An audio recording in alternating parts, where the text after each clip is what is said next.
Voilà. Voyez-vous, nous sommes à quasiment un siècle de la Première Guerre mondiale. On va fêter, et c'est normal, souvenir de la Première Guerre mondiale, mais le problème, c'est qu'on ne va pas donner, sauf exception, et grâce à Meta TV, ça sera l'exception, la raison profonde à l'origine de la Première Guerre mondiale.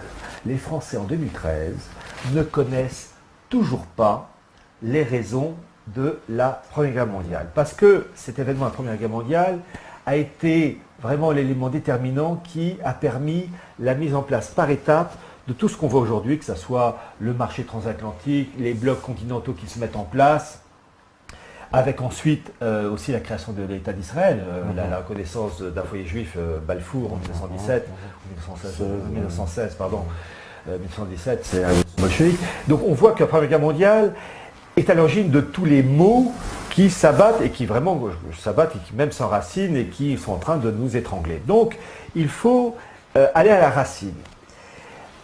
Quand on parle des origines de la Première Guerre mondiale, on cite des éléments justes mais secondaires. On va dire que un élément qui a joué, enfin voilà, la guerre de 14, c'est le fait que les Français n'acceptaient pas que l'Alsace-Moselle, on dit Lorraine, mais c'était l'Alsace-Moselle, la région de Metz, soit possession allemande depuis 1871. C'est vrai, ça crée une zizanie. Il y avait rivalité entre l'Empire russe, le panslavisme, et le pangermanisme, Guillaume II, Deuxième Reich. Donc il y avait plein d'éléments. Rivalité économique entre l'Allemagne et l'Empire britannique, l'Allemagne prenant peu à peu le pas économique sur l'Angleterre. Ces éléments ont joué évidemment un point énorme. Mais ce sont des éléments, entre guillemets, secondaires. L'élément, il est d'ordre géopolitique avec des répercussions économiques. Voyez-vous, l'Empire britannique est né, c'est vraiment développé après la défaite française, la Révolution française, le Directoire, l'Empire, 1815, la France est ratiboisée en 1815. Et là, il y a un excellent bouquin qui est sorti il y a des années, il y a peut-être 20 ans ou 25 ans, de René Sédillot, Le coût de la Révolution française. C'est comme pour les coupes de cheveux, before et after, avant et après. Vous avez la situation de la France avant la Révolution et la situation de la France après, d'un point de vue économique, démographique, les dégâts d'un point de vue culturel, où il y a eu des chefs-d'œuvre en France qui ont été détruits, et donc la France était ratiboisée. Je rappelle que la France, en additionnant tous les morts des guerres de l'Empire, les guerres de la Révolution, le génocide vendéen, pour une population de 26-27 millions d'habitants, il y a eu à peu près 2 millions de morts. C'est-à-dire autant que les Français morts durant la Première Guerre et Seconde Guerre mondiale avec une population de 40 millions.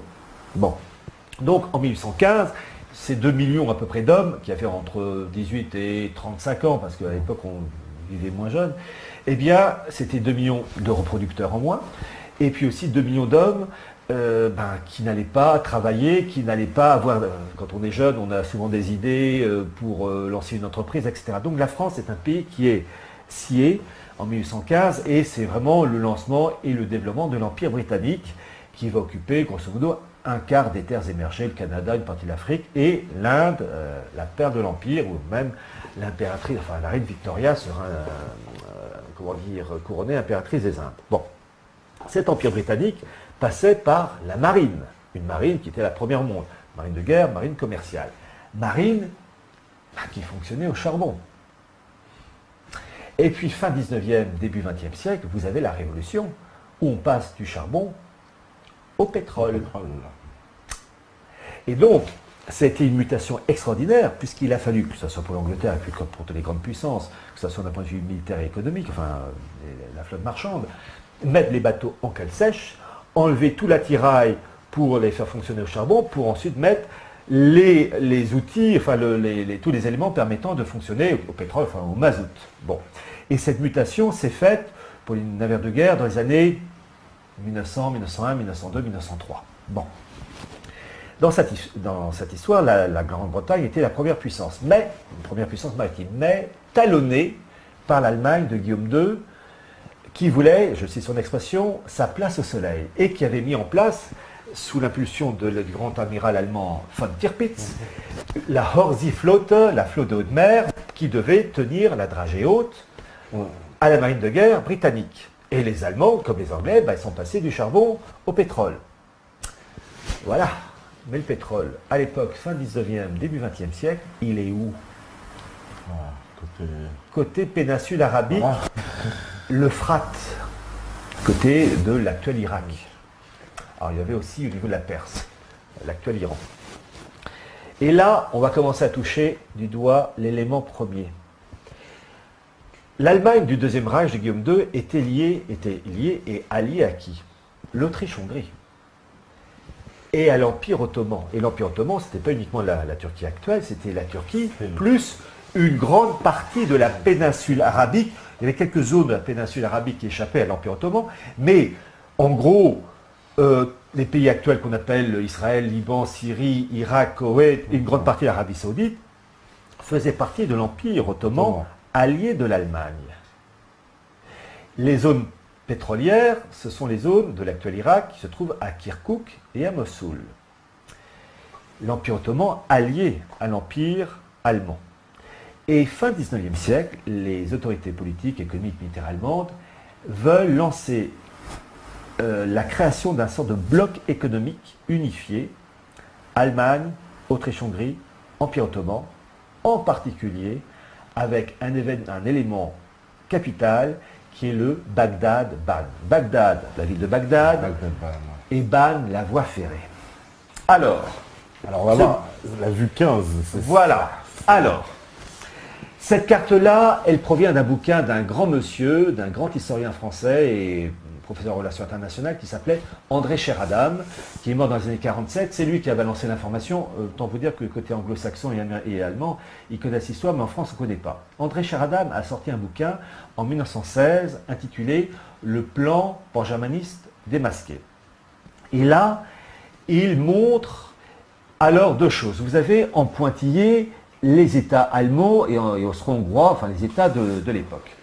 Et en caractère gras, le noir gras, vous avez les frontières des années 1915-1916, ce sont les lignes de front à l'ouest, où une partie de la France est occupée, une partie nord, et puis à l'est, les frontières des armées allemandes et austro-hongroises qui ont marqué et grignoté l'empire des tsars. Voilà, donc c'est ce bloc. Et vous avez ce tracé qui part de Hambourg, qui traverse l'Autriche-Hongrie, allez, l'Allemagne, pas de problème, et qui traverse, la Serbie, qui n'était pas allée l'Allemagne, bon, ensuite qui continue la Bulgarie, allez, l'Allemagne, et l'Empire ottoman, et là, bon, c'est un trait évidemment simplifié, qui zigzague à travers les vallées ottomanes, qui traverse la Mésopotamie, et qui va jusqu'à l'actuel Koweït, le Châtel arabe, et quel est le projet grandiose des autorités politiques, économiques, militaires allemandes à la fin du XIXe siècle sous l'égide de Guillaume II, c'est de réussir à créer un bloc terrestre réunissant ces trois États, une sorte de communauté économique unifiée, avec un cordon ombilical, le Bagdad-Ban, qui était un oléoduc sur rail. C'est-à-dire que l'Empire ottoman alliait l'Allemagne, producteur de pétrole. Eh bien l'Allemagne, avec cet oléoduc sur rail, le Bagdad-Ban, cette voie ferrée, eh bien avec cette voie ferrée, les Allemands contrôlaient la production et l'acheminement du pétrole. C'est eux qui contrôlaient le robinet du pétrole. Et en face, les Anglais disaient « Oh, shit ! Nous, Anglais, puissance maritime, première puissance maritime, économique, militaire, nous allons dépendre de la puissance terrestre allemande qui, alliée à l'Empire ottoman, pourra contrôler le robinet de pétrole quand ils le veulent. C'est-à-dire que nous perdons notre suprématie. Et c'est pas pour rien qu'avant la guerre de 14, vous avez plein de guerres balkaniques entre la Serbie, la Bulgarie, la Roumanie. Pourquoi? Tout ça, c'était excité par les Anglais qui voulaient créer une pagaille telle pour ralentir la construction du Bagdad-Ban.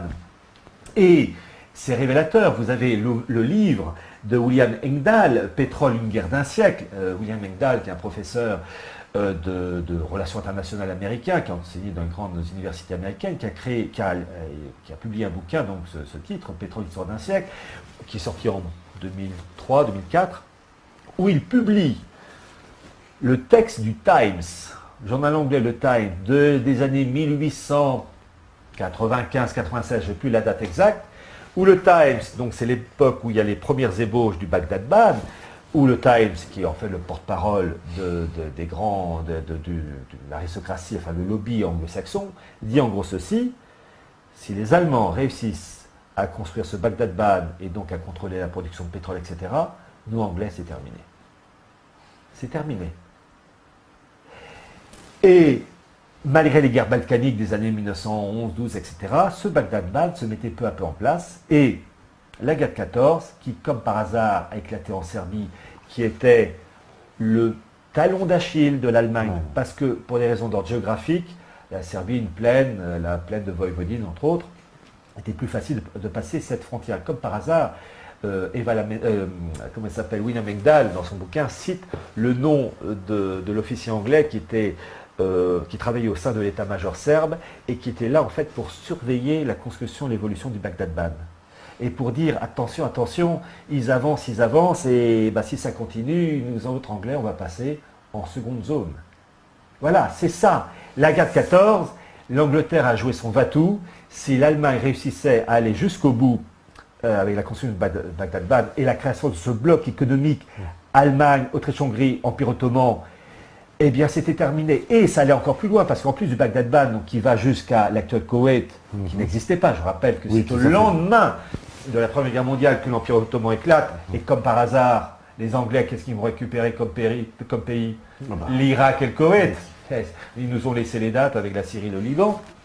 Eh bien, qu'est-ce que voulaient faire les Allemands en allant jusqu'au Koweït? Ils voulaient construire une super base navale qui, partant du Golfe Persique, allait attaquer l'Inde, la paire de l'Empire britannique.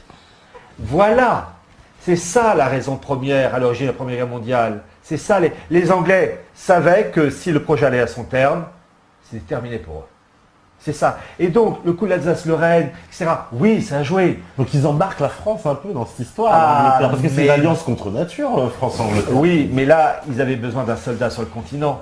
Et je rappelle que la grande intervention britannique en Europe, c'est en 1915, les Dardanelles, enfin avec des Britanniques, des Australiens aussi, les Néo-Zélandais, Dardanelles, où il y a eu une tentative de débarquer des Anglo-Saxons, donc au niveau du détroit de Bosphore. Pourquoi?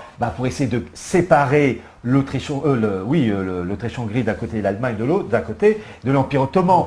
D'où aussi l'action de Laurence d'Arabie, qui va essayer de mobiliser les Arabes contre l'Empire ottoman, parce que c'était vraiment la chose. Voilà, donc c'est ça l'élément premier, c'est le Bagdad-Ban, et c'est la Serbie qui était le talon d'Achille. Et je rappelle, au mois de mars 1999, quand il y a eu l'attaque de l'OTAN contre la Serbie, enfin la Yougoslavie de Milosevic, eh bien c'est la même histoire, car il devait avoir la construction d'oléoducs et de gazoducs passant à travers la Yougoslavie de Milosevic. Ce dernier ne voulait pas, parce qu'en gros ne voulait pas être assujetti au monde occidental, et on lui a fait la guerre. C'est mars 1999, c'est Sarajevo, c'est 1914, simplement ça n'a pas éclaté comme en 1914. C'est la même histoire, et d'ailleurs, à peine les Américains, en 1999, ont écrasé la Serbie avec l'aide des Allemands, parce que je rappelle que l'Allemagne a joué un grand rôle. Dans l'éclatement de la Yougoslavie. La Yougoslavie, vous savez, l'histoire est ironique. Je cite cet exemple. Vous aviez des services secrets allemands en Albanie qui soutenaient les mouvements indépendantistes kosovars contre les Serbes. Eh bien, le dirigeant des services secrets allemands en Albanie s'appelait Kesselring, et son père était maréchal de la Luftwaffe qui avait bombardé Belgrade en 1941. Il y a des traditions familiales comme ça. Vas-y fiston, j'ai pas pu faire le boulot en entier. Je te repasse le flambeau. Voilà, bon, mais ça, c'est pas la télé qu'on va le dire. Donc, vous voyez, il y avait cette volonté d'établir ce Bagdad-Ban. Et ce qu'on a vu en 1914, c'est pour mettre fin à une tentative du monde anglo-saxon face à la tentative allemande de créer ce bloc unifié. Et ce qu'on a vu en mars 1999, c'est une autre version du Bagdad-Ban, mais via les oléoducs et les gazoducs, qui devaient passer par la Yougoslavie. Milosevic ne le voulait pas, on lui a cassé la gueule, et à peine la Yougoslavie écrasée, le Kosovo a accueilli la plus grande base américaine d'Europe, Bond Steel, qui est le premier employeur de Kosovars, et qui est une vigie pour surveiller les oléoducs et les gazoducs qui passent dans la région, Turquie, etc. Voilà. Donc, c'est le Bagdad-Ban version moderne. Déjà, avec l'opération, la déclaration Balfour de 1916, qui reconnaît en plus un foyer juif en Palestine, et donc c'est l'ébauche, l'annonce de l'État d'Israël, qui verra le jour en 1948. D'ailleurs, je rappelle deux choses. Premièrement, la déclaration Balfour, c'est pas Balfour. Arthur Balfour, c'est Milner, Alfred Milner, qui était un grand, j'allais dire, oligarque anglais, et qui était le fils spirituel de Cecil Rhodes. Cecil Rhodes, qui est mort en 1902, qui est un homme extraordinaire.